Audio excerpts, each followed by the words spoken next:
Guys everyone, कैसे हैं आप लोग। आप देख रहे हैं my YouTube channel the Mughals heaven. Mughal heaven में आप लोगों का स्वागत है। तो साथियों, आज हम अडेनियम के रूट रोट होने का सही तरीका बताते हैं कि अडेनियम रूट रोट क्यों हो जाता है, और उसका बिल्कुल सटीक समाधान भी बताऊंगा कि जिससे आपको बहुत ही फायदा पहुंचेगा। और ऐसा वीडियो आज हम बना रहे हैं कि जिसके बारे में आज तक किसी ने नहीं बताया होगा। इस तरीके से हमारा अगर फार्मूला आप फॉलो करेंगे तो आपका काफी फायदा होगा। आपके अडेनियम को कभी रूट रोट आसानी से नहीं होगा। तो इससे पहले जिन लोगों ने मेरा चैनल सब्सक्राइब नहीं किया है तो उनसे रिक्वेस्ट है कि प्लीज चैनल सब्सक्राइब कर ले और बेल आइकन दबाना ना भूलें। क्या रीजन है इसका कि जिसकी वजह से हमारे अडेनियम रूट रोट हो जाते हैं। तो सबसे बड़ी वजह है मौसम का एनवायरनमेंट। मौसम, अगर जिसने मौसम के बारे में समझ लिया वो बहुत कुछ जान जाएगा, क्योंकि ये बातें हर किसी गार्डनर को नहीं पता है। गार्डनर तो लगभग इसको बहुत ही कम पुराने गार्डनर ही इसको फॉलो करते होंगे और बाकी के कोई इसके बारे में जानते नहीं है। जो बात हम आप लोगों को बताने जा रहे हैं, अगर आपने इस पर ध्यान दे दिया और तो आपका कभी भी अडेनियम रूट रोट नहीं होगा। और पौधों पर इतना फर्क नहीं पड़ता है, लेकिन अडेनियम पर बहुत ज्यादा इस चीज का फर्क पड़ता है, जो बात मैं बताने वाला हूँ। जैसे कि पुराने लोग तो काफी जानते, जैसे आपके कहीं चोट लग जाए और जख्म हो जाए, तो कोई मौसम ऐसा होता है कि आपका जख्म हुआ और दूसरे दिन ठीक हो गया, तीसरे दिन ठीक हो गया। और कोई जख्म ऐसा हुआ, मामूली सा जख्म हुआ और उसको एक एक महीना लग गया, दो महीने लग गए और ठीक नहीं हो रहा और बढ़ता ही चला जा रहा है। तो ये मौसम के ऊपर सारी बात है। कौन सा ऐसा हवा चल रही है जिसकी वजह से आज चोट लगी, आज जख्म हुआ और कल परसों ठीक हो गया 3 दिन के अंदर। तो उसी तरीके से पेड़ पौधों पर भी उसका असर होता है, बहुत ज्यादा उसका असर होता है। और वो अगर जो आप आदमी जान जाएगा तो कभी भी आपका जो अडेनियम है वो रूट रोट आसानी से नहीं होगा। तो वो साथियों, क्या चीज है ऐसी कि जिसकी पहचान मैं कर सकूं अच्छी तरीके से कि हम कैसे पहचानेंगे कि ये मौसम कौन सा है और हम क्या करें इसके लिए।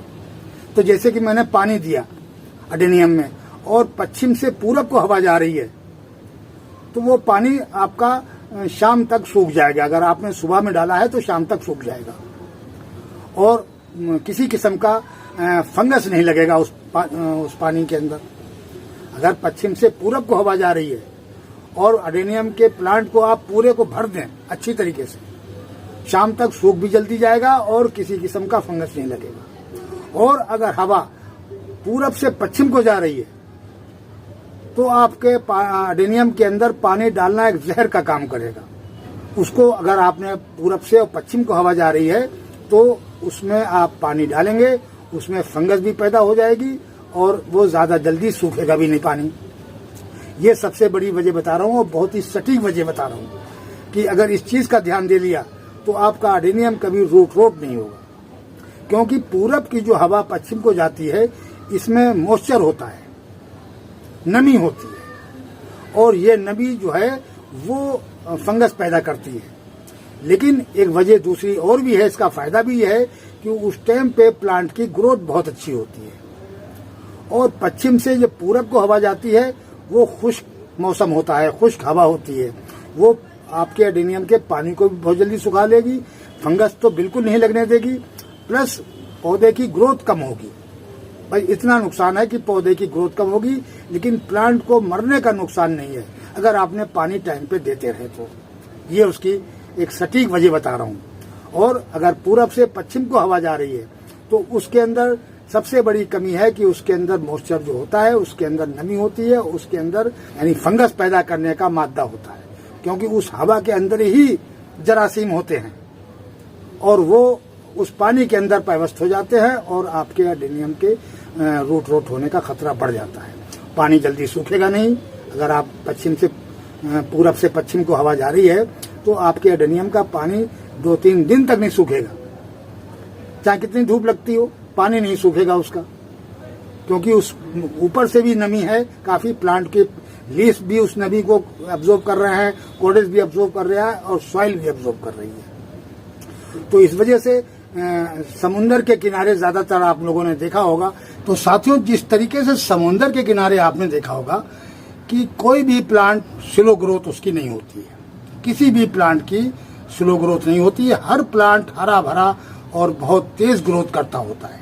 उसकी वजह यही है कि वहाँ का जो मौसम है, वहाँ की इन्वायरमेंट जो है वो उन्हें सूट करती है, क्योंकि उसके अंदर मॉइस्चर होता है। समुद्री जो हवा होती है वो उसके अंदर मॉइस्चर होता है, और उसकी वजह से जो प्लांट है वो इन लीव्स के से वो मॉइस्चर को ऑब्जॉर्ब करता है। ये नहीं कि वो सॉइल के अंदर जा रहा है, वो लीव्स में और इसके ब्रांच के अंदर और इसके तने के अंदर उसका मॉइस्चर लग रहा है, और वो मॉइस्चर ये प्लांट जो है आपका ऑब्जॉर्ब करता है, और उसकी वजह से प्लांट में ग्रोथ तेजी से होती है। लेकिन वहाँ पानी की मिकदार लोग नहीं कम डालते हैं, क्योंकि जल्दी वहाँ के जो गमले हैं वो तो सूखते ही नहीं हैं, और वहाँ की ज़मीन भी जल्दी नहीं सूखती है, क्योंकि नमी होती है उस इलाके में काफ़ी नमी होती है। लेकिन उसके अंदर जो समुद्री आम हवा है उसके अंदर जरासीम बहुत होता है, बहुत ही कीड़ा होता है, इतना बारीक होता है कि कोई तादाद नहीं, कि एक सुई की नोक पे भी लाखों के हिसाब से आएंगे। वो सारे न्यूट्रिएंट्स होते हैं, और उसके अंदर अच्छे भी होते हैं और बुरे भी होते हैं, तो वो फंगस को भी बहुत जल्दी पैदा करते हैं। अगर वहाँ के लोग जैसे गार्डनिंग कर रहे हैं और प्लांटों के अंदर पानी ज़्यादा दे देंगे तो फ़ौरन उनके प्लांट वहाँ मर जाएंगे। तो वहाँ गमले सूखते ही नहीं हैं, कि जिसकी वजह से हमको एक्स्ट्रा पानी देना पड़े।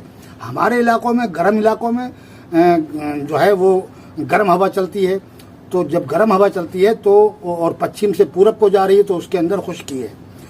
उस खुश्की की वजह से प्लांट जल्दी सूख जाता है, और ब्रांचों को तो बिल्कुल नहीं मिलता है मॉइस्चर, ब्रांचों को, लीव्स को बिल्कुल मॉइस्चर नहीं मिलता है। इसलिए यहाँ ज़्यादातर स्प्रे किया जाता है, और इसी वजह से ग्रोथ कम होती है।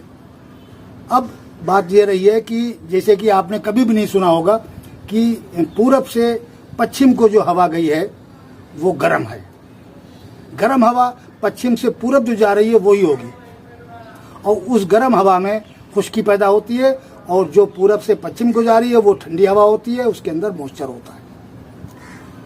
तो वो मॉइस्चर ही के अंदर जो है वो फंगस के भी कीड़े होते हैं, और वो प्लांट को लग जाते हैं। तो जिस प्लांट को वो एक्स्ट्रा पानी हो गया और वो वहाँ फंगस पैदा हो गई और प्लांट को गिराने लगी। तो हमको क्या करना है कि जब पुरवाई चले, यानी उसको पुरवाई बोलते हैं, पूरब से पश्चिम को हवा जाने वाली को पुरवाई बोलते हैं, और पश्चिम से पूरब के जाने वाली को पछियाव बोलते हैं। तो पछियाव में आप पानी ज़्यादा दे सकते हैं, और पुरवाई में पानी ना के बराबर दें, यानी 8 दिन में दें, 10 दिन में दें, आपका गमला सूखेगी नहीं, और जब तक सूखे ना तब तक उसके अंदर आप पानी न दें। ये सबसे सटीक बातें बता रहा हूँ कि जो आपने अगर उसको फॉलो कर लिया तो आपके एडेनियम को कभी नुकसान नहीं होगा। तो साथियों, बात आप अच्छी तरीके से समझ गए होंगे कि हमने किस टाइम पानी देना है और किस टाइम पानी नहीं देना है। यानी जब पछियाव चल रहा हो तो आप एडेनियम को रोजाना पानी दें, और जब पुरवाई चल रही हो तो एडेनियम को पानी बहुत कम दें, ना कि बराबर 3-4 दिन में, 5 दिन में, क्योंकि वो आपकी सॉइल खुद बता देगी कि हमको पानी चाहिए या नहीं चाहिए। इसीलिए जब बरसात आती है तो बरसातों में ज़्यादातर पुरवाई चलती है, यानी पूरब से पश्चिम को हवा जाती है, और उसी बेस पे वो सारे बादल आते हैं, यानी मानसून आता है, और मानसून के अंदर काफ़ी मॉइस्चर होता है, और उस मॉइस्चर इलाके में फैलता है। हमारे गर्म इलाके में जब वो फैलता है मॉइस्चर, तो हमारे इलाके में भी वही समुद्री माहौल पैदा कर देता है, और उससे हमारे प्लांट की ग्रोथ तेज हो जाती है।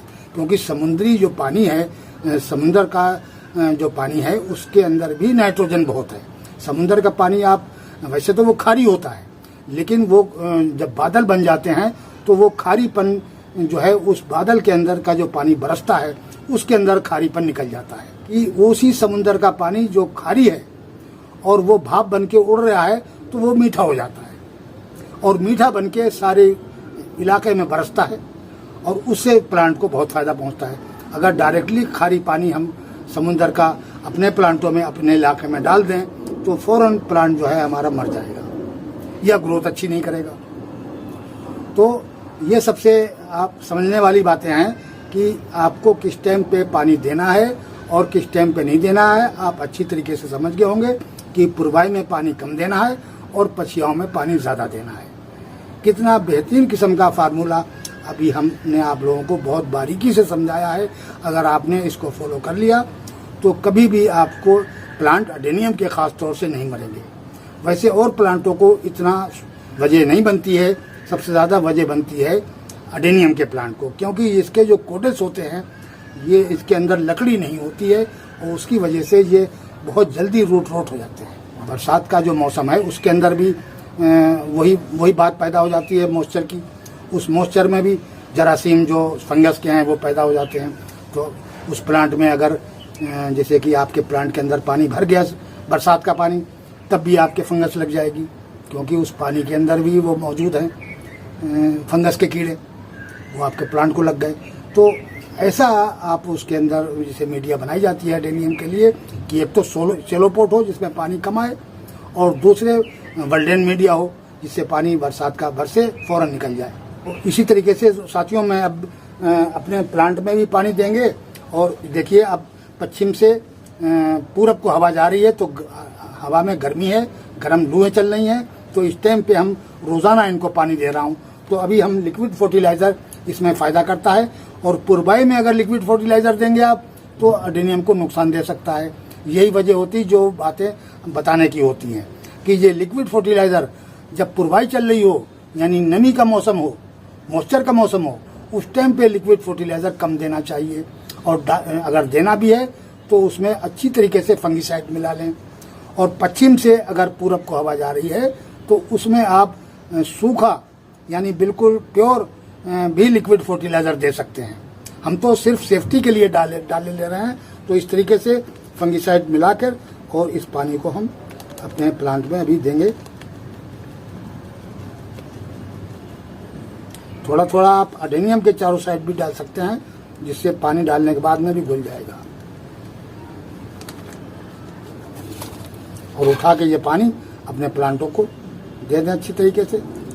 इस टाइम पे कितना भी पानी दे दें आपको प्लांट को नुकसान नहीं देगा, क्योंकि पश्चिम से पूरब को हवा जा रही है, हवा में गर्मी है यानी खुश्की है।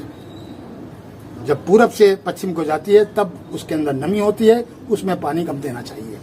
तो साथियों वीडियो कैसा लगा? आज के वीडियो में इतना ही। मिलते हैं अगले वीडियो में नए टॉपिक और नए कंटेंट के साथ। अगर हमारा वीडियो अच्छा लगे तो लाइक कीजिए, शेयर कीजिए और सब्सक्राइब कीजिए। शुक्रिया, धन्यवाद।